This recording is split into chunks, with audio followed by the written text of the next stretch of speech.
दोस्तों, हमारे channel soul diet में आप सभी का स्वागत है।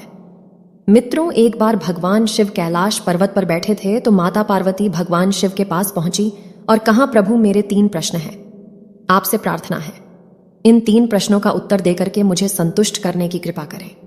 फिर पार्वती की बात को सुनकर भगवान ने कहा, हे पार्वती, तीनों प्रश्न बताओ, मैं तुम्हें उत्तर बता करके तुम्हें संतुष्ट करने का पूरा प्रयास करूंगा।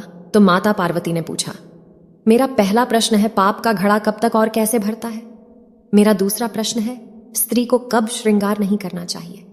और मेरा तीसरा प्रश्न है, भाई भाई का दुश्मन क्यों बन जाता है। मित्रों, इस प्रकार माता पार्वती के तीनों प्रश्नों को सुनकर के भगवान शिव कहने लगे, इन तीनों प्रश्नों का उत्तर मैं तुम्हें एक छोटी सी कहानी से देना चाहता हूं, इसीलिए मैं तुम्हें एक छोटी सी कहानी सुनाता हूं। यदि तुमने इस कहानी को बड़े ध्यान से सुना तो निश्चित ही तुम्हें तुम्हारे तीनों प्रश्नों का उत्तर मिल जाएगा। निश्चित ही तुम्हारे तीनों प्रश्नों के उत्तर मिल जाएंगे और तुम्हें पूरी तरह से संतुष्टि प्राप्त हो जाएगी। अब माता पार्वती कहने लगी, प्रभु ठीक है, आप मुझे कहानी सुनाओ। मैं आपको पूरे मन से सुनूंगी और कहानी को पूरा सुनूंगी। जब तक आपकी कहानी पूरी नहीं हो जाती तब तक मेरा मन किसी दूसरी जगह नहीं जाएगा। माता पार्वती को इस प्रकार से तीनों प्रश्नों का उत्तर एक कहानी के माध्यम से देने लगे। कहानी शुरू करने से पहले मेरा आप सभी से अनुरोध है कि माता पार्वती की तरह आप भी कहानी को पूरा सुने और हमारे चैनल को सब्सक्राइब अवश्य करें, क्योंकि आधी अधूरी कहानी सुनने वालों को आधा अधूरा ही ज्ञान प्राप्त होता है, जीवन में कभी काम नहीं आता। भगवान शिव कहते हैं, हे प्रिय, एक गांव में 2 भाई रहते थे। कुछ दिनों के बाद में बड़ा भाई अपने पैसों के घमंड में अपनी पत्नी से दूर जा करके रहने लगा। वह पैसों के आगे पत्नी को क्या किसी को भी घास नहीं डालता था। छोटा भाई भले ही गरीब था, मगर अपने परिवार में अपनी पत्नी व बच्चों के साथ रहता था और भूखे प्यासे रह करके या उसे जो कुछ भी मिल जाता था उसे ही अपना गुजारा करता था। जहां बड़ा भाई बहुत अमीर था, छोटा भाई बहुत गरीब था। बड़े भाई के पास में धन दौलत सुख सुविधाओं की कोई कमी नहीं थी, उसके पास सब कुछ था, परंतु छोटे भाई के पास खाने के लिए चावल तक नहीं थे। बड़ा भाई बहुत ही खुश रहता था, लेकिन छोटा भाई बहुत ही दुखी रहता था। दिवाली का त्योहार आया तो बड़ा भाई बहुत ही प्यार से अपना त्योहार मना रहा था। छोटा भाई जिसके घर पर खाने के लिए चावल भी नहीं थे, तो छोटे के बच्चे भूख के मारे रोए जा रहे थे। उनकी आंखों से आंसू थमने का नाम नहीं ले रही थी। अब जब छोटे भाई को बच्चों का रोना बर्दाश्त नहीं हुआ तो वो अपने बड़े भाई के घर खाने के लिए कुछ अनाज मांगने गया, परंतु बड़े भाई ने अपमान करके अपने छोटे भाई को वहां से भगा दिया। भगवान शिव कहते हैं, हे पार्वती, जब वह रोते रोते घर वापस आ रहा था तभी रास्ते में उसे एक बूढ़े व्यक्ति ने रोका, जिसके सामने एक लकड़ियों का गट्ठर पड़ा हुआ था। उस बूढ़े व्यक्ति ने उस गरीब व्यक्ति से पूछा, तुम क्यों रो रहे हो। छोटे भाई ने बड़े भाई के बारे में उसको सारी बात बताई। उसने कहा कि तुम एक काम करो, तुम मेरे यहां लकड़ियों का गट्ठर जो मेरे सामने पड़ा है सर पर रखकर पहुंचा दो, तो मैं तुम्हें अमीर बनना बताऊंगा। तुम बहुत अमीर बन जाओगे, फिर तुम्हारे जीवन से हमेशा के लिए गरीबी चली जाएगी और तुम अपनी पत्नी और बच्चों के साथ सुखपूर्वक जीवन व्यतीत कर पाओगे। भगवान शिव ने कहा, हे पार्वती, इस प्रकार छोटा भाई जो गरीब था उस बूढ़े व्यक्ति की बात को मान गया। उसने बूढ़े व्यक्ति की लकड़ियों के गट्ठर को लेकर उस व्यक्ति के घर पहुंच गया। लकड़ियों का गट्ठर जब बूढ़े व्यक्ति के घर पहुंच गया तो घर पहुंचने के बाद में बूढ़े व्यक्ति ने उस गरीब भाई को एक मालपुआ दिया और कहा, मैं तुम्हें एक मालपुआ देता हूं। तुम पास के जंगल में पश्चिम दिशा की ओर जाओ, वहां तुम्हें एक गुफा दिखेगी। जब तुम उस गुफा के अंदर प्रवेश करोगे तो उसको तुम्हें कुछ बोने लोग मिलेंगे। बोने लोगों को मालपुआ बहुत पसंद है। जब तुम उनको मालपुआ खिलाओगे तो वह बोने लोग मालपुआ के बदले में तुम्हें कुछ भी देने को राजी हो जाएंगे, तो तुम उनसे जादुई चक्की मांग लेना। जब वह तुम्हें जादुई चक्की दे देंगे तो समझ लो तुम्हारे बुरे दिन हमेशा के लिए विदा हो जाएंगे और तुम्हारे जीवन में खुशियां छा जाएंगी। फिर तुम उस जादुई चक्की से जो भी मांगोगे वही तुम्हें प्राप्त होगा। भगवान शिव कहते हैं, हे पार्वती, इस प्रकार छोटे भाई उस बूढ़े की बात को मानकर मालपुआ लेकर इस गुफा में पहुंचा। जब वह भाई उसे गुफा में प्रवेश करता है तो उसे 3 बोने मिलते हैं। जब वह गरीब व्यक्ति उन तीनों को वह मालपुआ देता है तो उनमें से एक बोना कहता है, तुम्हारा मालपुआ खा करके हमें बहुत संतुष्टि मिली है। अब हम यह चाहते हैं तुम मालपुआ के बदले में हमसे कुछ मांग लो, तुम जो भी मांगोगे हम दे देंगे। भगवान शिव कहते हैं, हे पार्वती, अब छोटे भाई ने उन तीनों बोनों से जादुई चक्की मांग ली। बोने ने कहा, इससे जो भी मांगोगे वही मिलेगा, तो तुम्हें जब भी किसी चीज़ की ज़रूरत हो मांग लेना, और जब तुम्हारी मांग पूरी हो जाए तो इसको बंद कर देना और इसके ऊपर एक लाल कपड़ा डाल देना, क्योंकि लाल कपड़े पड़ने से यह बंद हो जाएगी, और जब तक लाल कपड़ा चक्की के ऊपर नहीं पड़ेगा तब तक चक्की अपना काम करती रहेगी और तुम्हें कुछ ना कुछ देती ही रहेगी। भगवान शिव कहते हैं, हे पार्वती, इस प्रकार उस बोने की बात को सुनने के बाद में वह गरीब व्यक्ति उस चक्की को लेकर अपने घर आ गया। पर आने के बाद में उस गरीब व्यक्ति ने सबसे पहले चक्की से कहा, चक्की तू सबसे पहले मुझे चावल दे। अब तो उस गरीब व्यक्ति की बात को सुनते ही चक्की ने चावलों का ढेर लगा दिया। भगवान शिव कहते हैं, हे पार्वती, फिर उस व्यक्ति ने उस चक्की से दाल मांगी, मसाले मांगे और खाना बनाने के लिए जो भी सामग्री चाहिए वह उसने उस चक्की से मांग ली। वह गरीब व्यक्ति चक्की से जैसे जैसे सामान मांगता गया उसके सामने सामान उपस्थित होता गया।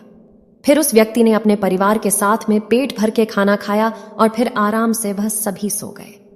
भगवान शिव कहते हैं, हे पार्वती, बची अनाज और दालों को उस गरीब व्यक्ति ने सुबह जाकर के बाजार में बेच दिया। फिर तो उस व्यक्ति को उस चक्की से जो भी अनाज मिलता है वह उसे बाजार में बेच आता, और इस प्रकार वह आदमी गरीब से अमीर होने लगा।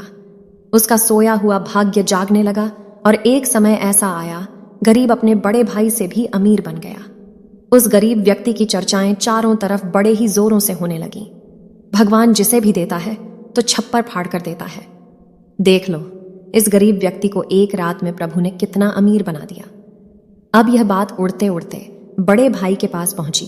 उसका छोटा भाई उससे भी ज्यादा अमीर बन चुका है।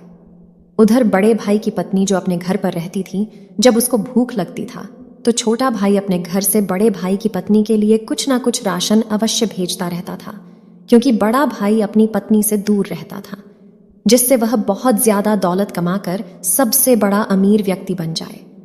बड़े भाई की पत्नी की हाल देखकर छोटे भाई का हृदय पिघल जाता था और वह उसकी सेवा मां के समान करता रहता था। उधर वह बड़ा भाई मन में सोचने लगा कि कुछ दिन पहले मेरा छोटा भाई मुझसे भीख मांगने आया था, मगर अचानक ही अमीर कैसे बन गया? इसके पीछे राज क्या है? वह छोटे भाई की असलियत जानने के लिए चुपचाप आकर उनके घर में बैठ गया। वह उस राज को जानना चाह रहा था जिसकी वजह से छोटा भाई रातों रात अमीर बन गया।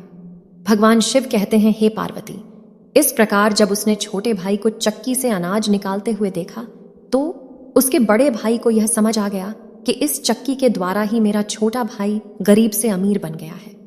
यदि ऐसा ही चलता रहा तो दुनिया में यह सबसे बड़ा आदमी बन जाएगा।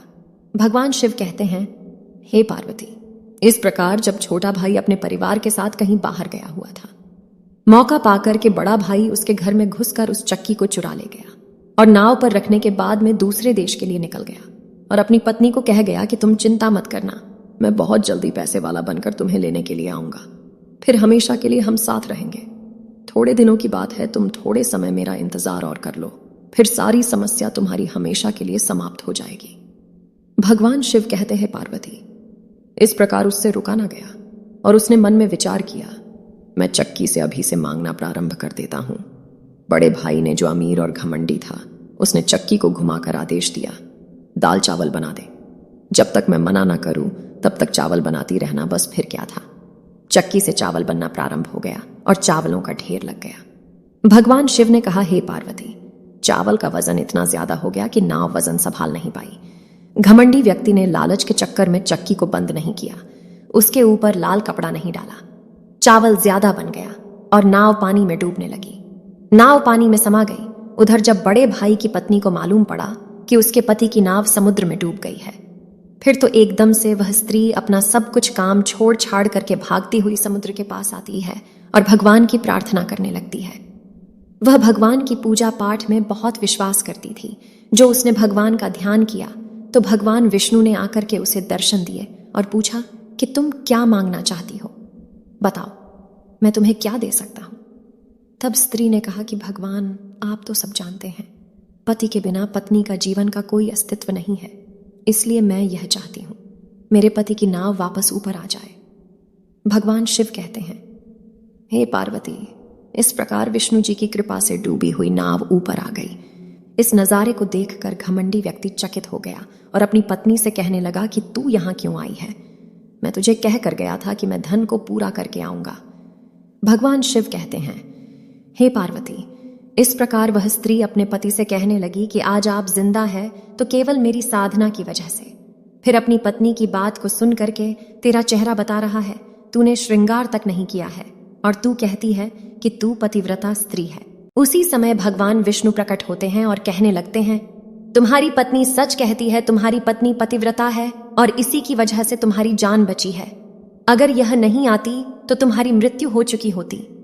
और रही बात श्रृंगार करने की, तुम अपनी पत्नी से कह रहे हो कि श्रृंगार नहीं किया है, यह वह पतिव्रता स्त्री है, इसकी पहचान तुम कभी नहीं कर सकते, क्योंकि एक स्त्री को उस स्थिति में कभी श्रृंगार नहीं करना चाहिए जब तक किसी कारणवश उसका पति उससे दूर रहता हो। और यदि वह उस समय श्रृंगार करती है तो उसकी साधना कभी पूरी नहीं होती, उसके जीवन में कभी सुख की प्राप्ति नहीं होती, उसका जीवन हमेशा दुखों में ही कटता है। भगवान शिव कहते हैं, हे पार्वती, इस प्रकार विष्णु जी की बात को सुनकर कि वह घमंडी व्यक्ति, उसका घमंड चूर चूर हो गया और उसने भगवान के चरणों में गिरकर की माफी मांगी और अपनी पत्नी से भी हमेशा के लिए माफी मांगी कि मैं किसी भी व्यक्ति को नहीं सताऊंगा और घमंड नहीं करूंगा, कभी भी लालच नहीं करूंगा, क्योंकि लालच का फल बुरा होता है। जो व्यक्ति घमंड करता है उसके पाप का घड़ा भर जाता है, उसका जीवन पूरी तरह से नष्ट हो जाता है और नाव समुद्र में डूब जाती है। भगवान शिव कहते हैं, हे पार्वती, तुम्हारा पहला प्रश्न था कि पाप का घड़ा कब तक और कैसे भरता है। व्यक्ति के अंदर जो घमंड होता है वह व्यक्ति को नष्ट कर देता है। वह कभी अच्छे काम नहीं करता, सारे बुरे काम करता है। उसके अंदर लालच बढ़ता जाता है और वह लालच के चक्कर में अच्छे बुरे की पहचान भूल जाता है, जिससे वह पाप करता जाता है और अब पाप ज्यादा हो जाते हैं तो घड़ा फूट जाता है। तुम्हारा दूसरा प्रश्न था कि स्त्री को किन परिस्थिति में श्रृंगार नहीं करना चाहिए। समझ लो किसी कारणवश किसी स्त्री का पति उससे दूर चला जाए, उस स्थिति में उसे श्रृंगार नहीं करना चाहिए, नहीं तो उसे कभी भी सुख की प्राप्ति नहीं होती और उसका जीवन दुखों से घिरा रहता है। तुम्हारा तीसरा प्रश्न था कि भाई भाई का दुश्मन क्यों बन जाता है, तो समझ लो एक लालच की वजह से ही भाई भाई का दुश्मन बन जाता है। इसलिए इंसान को कभी भी लालच नहीं करना चाहिए। भगवान शिव पार्वती को तीनों प्रश्नों का उत्तर देकर के उनसे पूछते हैं, हे पार्वती, अब तुम बताओ, क्या तुम्हें संतुष्टि प्राप्त हुई? तो माता कहती है कि हाँ प्रभु, मैं पूरी तरह से संतुष्ट हूँ। आपको यह कहानी पसंद आई हो तो आप कमेंट बॉक्स में लिख करके अवश्य बताएं और शिव पार्वती के लिए एक लाइक करें और हमारे चैनल को सब्सक्राइब अवश्य करें।